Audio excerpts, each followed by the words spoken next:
What is up, guys? My name is Matt from Magic the Greatening, and today I got an awesome budget deck tech for you. It's going to be Mono Black Torment Wake.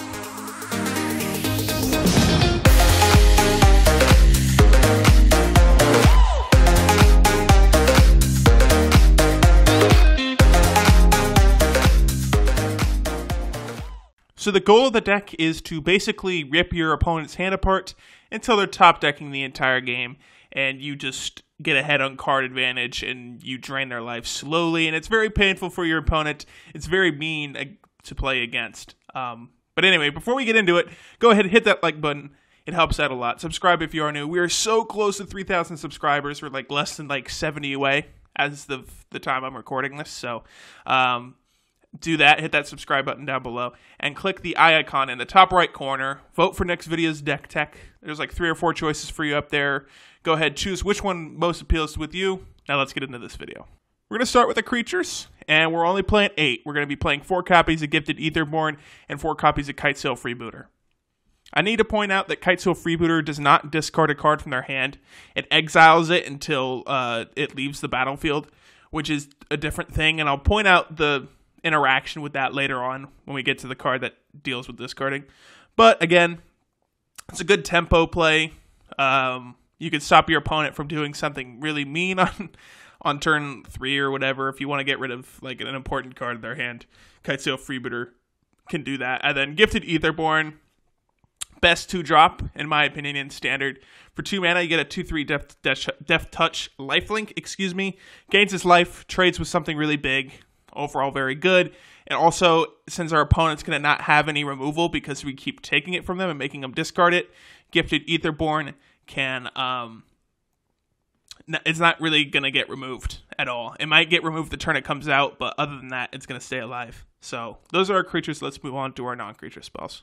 Let's talk about the 1 and 2 mana stuff here. We're going to be playing 4 copies of Harsh Scrutiny and 2 copies of Lay Bare the Heart. So I need to point out right now that if you are seeing in your local meta, or the meta changes as of right now, like this is a month prior to the Pro Tour of Ixalan. So just keep that in mind.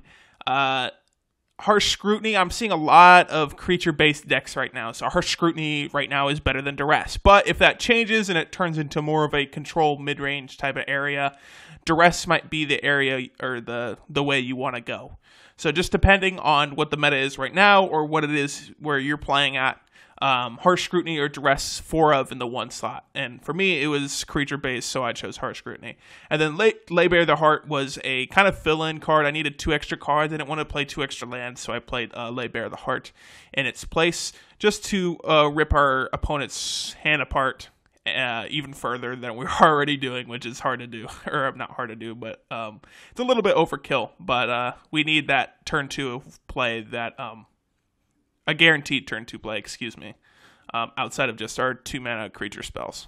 All right, let's move to our 3 mana stuff. We're going to be playing 4 copies of Painful Lesson, 3 copies of Heartless Pillage, 3 copies of Doomfall, and 3 copies of Bontu's Last Reckoning.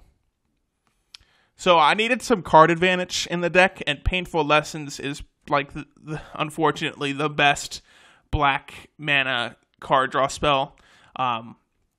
I'm playing it over Live Fast, which does the same thing, but gains you 2 energy. But this can actually be an endgame card because it says target player draws 2 cards and loses 2 life. Sometimes you might make your opponent draw 2 cards, lose 2 life, and then just rip apart their hand. And they lose even more life. We'll get into that kind of combo later. It only happens every once in a while, but it's a 2-tool card, Most of the time, you're going to use it on yourself to get some card advantage, but sometimes when you're both top decking, you make your opponent draw 2 cards and then just make them discard it and lose a whole bunch of life. So Painful Lessons is good for that. Heartless Pillage is Mind Rot, but if you had a creature attack with this turn, you get a treasure. But most of the times, that's not going to happen, so it's just a Mind Rot. Doomfall is a very, very good card in the deck. Again, this doesn't make them discard a card. Technically, it makes them exile it, which is different. I need to point that out. But get rid of a card permanently from their hand, especially if they're down to 1 or 2 cards and they've been keeping it in their hand and not playing any lands. They got power in their hand, or not power, gas in their hand. You can make them exile 1. Or you could say target opponent exiles a creature he or she controls. good if like it's an empty board and they have like a god out or something you can't deal with right now. So it's a 2-tool card, kind of like Painful Lessons, where you could make them, you know, get rid of their hand, or you can kill one of their creatures or exile it. And then Bontu's Last Reckoning. We needed a sweeper. This is the best sweeper in black there is. It actually hurts us less in this deck because we're not really playing anything, you know, super dramatic. We don't need 4 or 5 mana up on the following turn. If we sweep the board, we sweep the board. We're okay with that. So Bontu's Last Reckoning is good for that. All right, let's talk about the last 3 non-creature spells, and these are our endgame cards right here. And these are just straight awesome. We're going to be playing 3 copies of Raider's Wake, 4 copies of Torment of Scarabs, and 3 copies of Torment of Hailfire. These are what kills our opponent. These 3 cards. They each can do it on their own, and they're each really awesome in this deck. So Raider's Wake is the card I've been talking about where the difference between exiling a card in their hand and discarding is different. It says, whenever an opponent discards a card, that player loses 2 life. At the beginning of your end step, you be attacked with a creature this turn. Target opponent discards a card. Obviously, we're not going to be having that raid thing much. I mean, if you have a Kitesail Freebooter, it's the only thing on the battlefield, and you're getting in with it every turn. You're making them discard a card. That's super awesome. Doesn't happen all the time, but it can happen, and has happened to me. Most of the times, we're going to be using it for that first ability. Whenever they discard a card, they lose 2 life. And this is where, like, if you make them have, like, a Painful Lesson, and then you Heartless Pillage them, or, you know, you Harsh Scrutiny them or something, obviously, whenever they discard a card, they lose 2 life. Torment of Scarabs was there was like a black-white curse deck running around that kind of fell apart. But in this deck, it serves the same purpose. Whereas when you play it, people are going to laugh at you and think it's a funny card and that it doesn't have immediate value. And it doesn't have immediate value. But over 5, 6, 7 turns, when you're both top decking or they're top decking, this card will kill them.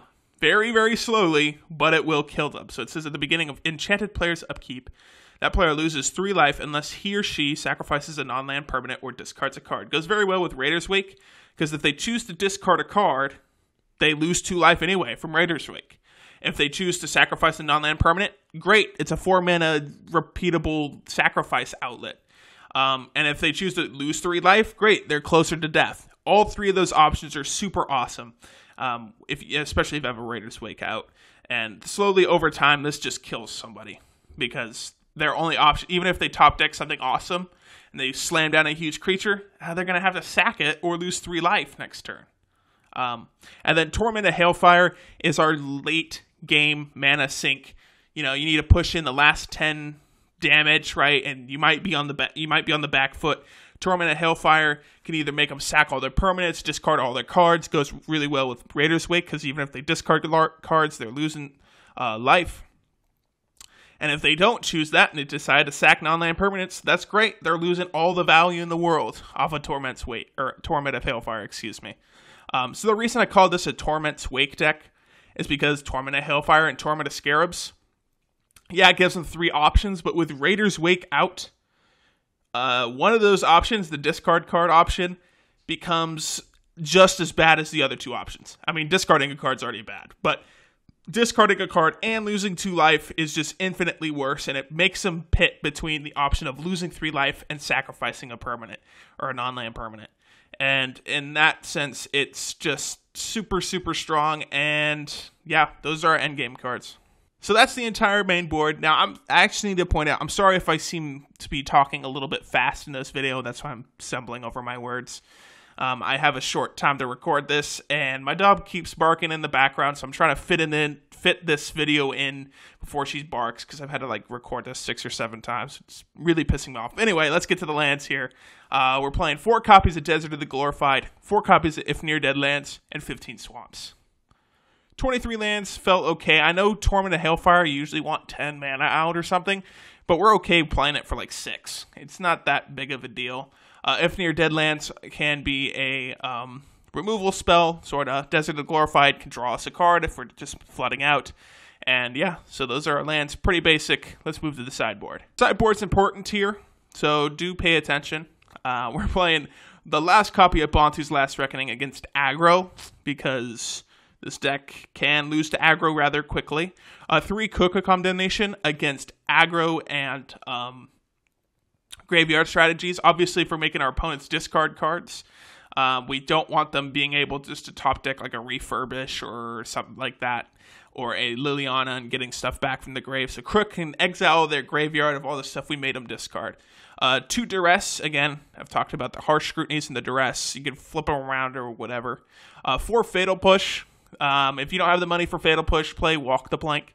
But this Fatal Push is in here for aggro. So if you can afford Fatal Push, or you have it, throw it in your sideboard. 3 Lost Legacy against combo decks. Now, obviously, this is going to be for decks that are trying to use a specific card to win, like Blue-Black Revel and Riches decks, which there are a ton of running around right now because everyone's making videos on it. You can use Lost Legacy to either hit their Marionette Masters or the actual card Revel and Riches, or if it's like a control deck and they're trying to bring in some hate against you, like more counter spells, you can actually hit counter spells, which is kind of weird.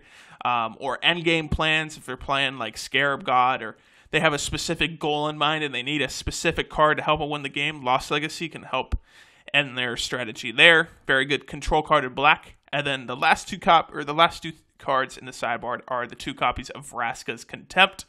Good Planeswalker hate. We already do pretty well against Planeswalkers and Gods. We have things like Doomfall for the Gods, and we have things like sacrificing non-land permanents 3 or 4 times every turn, or once or twice every turn, or however many times, how many ever Torment of Scarabs or Torment of Hellfires or Raiders Wakes you're playing. But Vraska's Contempt is, again, more hate for Gods and Planeswalkers, and also gains them a little bit of life at instant speed, which is super important because if you notice, we're actually not playing any instant speed stuff in the main board. We're not even playing any direct removal because we're making them discard a whole bunch of cards. We need the sweepers, but yeah, that's our sideboard. Thank you guys so much for watching. I hope you enjoyed. This deck is really mean. I've played against it before. It's not fun. It is not fun. Being in top deck by like turn 3 or 4 is kind of awful, and it's just an overall terrible time. But anyway, thank you guys so much for watching. I hope you enjoyed. Again, make sure you subscribe, like the video, vote for next video's deck tech, and I'll see you in the next video.